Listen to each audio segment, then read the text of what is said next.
Guys बहुत ही important होने वाली है आज की क्लास, क्योंकि आज की क्लास में हम बहुत ही महत्वपूर्ण शब्द का प्रयोग करना सीखेंगे। ठीक है, जैसे कि आप स्क्रीन पे देख पा रहे होंगे। Hello everyone, welcome back to my channel. This is Madhu and you are watching Madhu with English. Without wasting time, let's get into the video. हमारा जो पहला शब्द है वो क्या है? वाज। वाज का मतलब क्या होता है? था या फिर थी। क्या होगा? था या फिर थी। इसका इस्तेमाल हम किसके साथ करेंगे ये जान लेते हैं। ही, शी, इट, नेम और आई के साथ भी हम इसका इस्तेमाल कर सकते हैं। एग्जाम्पल देखिए, मैं एक डॉक्टर था। I was a doctor. I was a doctor.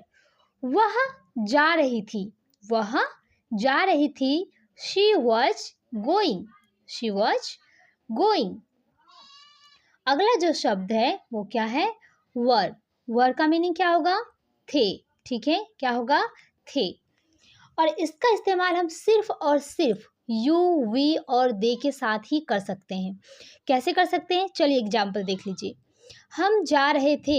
We were going. हम जा रहे थे। We were going.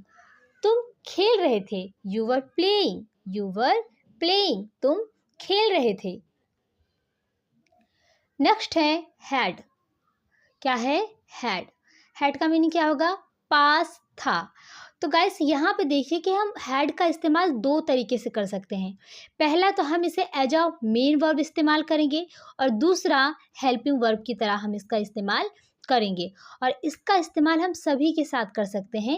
I, we, you, they, he, she, it, name, इन सभी के साथ हम हैड का इस्तेमाल कर सकते हैं। यहाँ पे कोई भी रिस्ट्रिक्शंस नहीं है कि सिर्फ और सिर्फ इसके साथ इस्तेमाल होगा और इसके साथ नहीं होगा। ठीक है, अब देखते हैं कि दोनों तरीके से इसका इस्तेमाल कैसे होगा। एक एक एग्जाम्पल देख लेते हैं। पहला एग्जाम्पल है, मेरे पास पैसे थे। क्या है? मेरे पास पैसे थे। I had money. I had money. तो यहाँ पे हैड का इस्तेमाल हमने किया है मेन वर्ब के रूप में किया है। कैसे किया है? मेन वर्ब के रूप में। ठीक है, हैड का मीनिंग क्या होता है? पास था। तो इसके लिए हमने इस्तेमाल किया है हैड का, आई हैड मनी। और दूसरा जो मैंने बताया आपको कि हेल्पिंग वर्ब के रूप में भी इस्तेमाल होता है इसका, जैसे कि वह जा चुका था। He had gone. He had gone. तो यहाँ पे गाइस आपने देखा कि यहाँ पे मैंने इस्तेमाल किया है हैड का एज अ हेल्पिंग वर्ब, और हैड के साथ हमने इस्तेमाल किया है वर्ब की थर्ड फॉर्म। ठीक है, गो बन गया गॉन। ही हैड गॉन, वह जा चुका था। नेक्स्ट है हैड टू। हैड टू का हिंदी मीनिंग होगा ना था, ना थी या फिर ना पढ़ता था या फिर ना पढ़ती थी।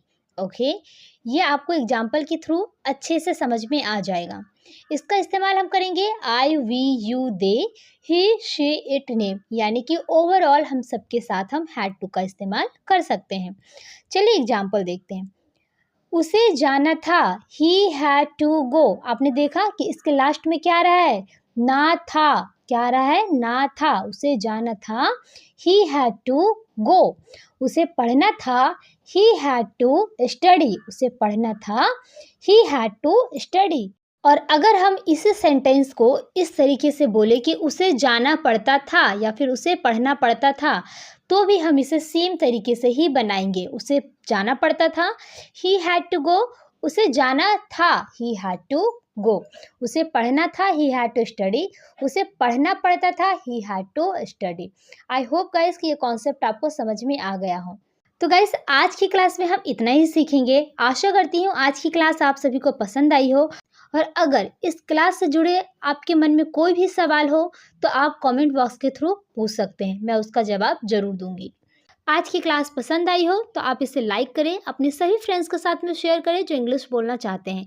चैनल को सब्सक्राइब करके बेल नोटिफिकेशन ऑन कर दें ताकि आने वाली क्लास की नोटिफिकेशन आपको बिल्कुल टाइम पे मिल जाए, ताकि कोई भी क्लास आपसे मिस ना हो पाए। तो मिलती हूँ अगली वीडियो में।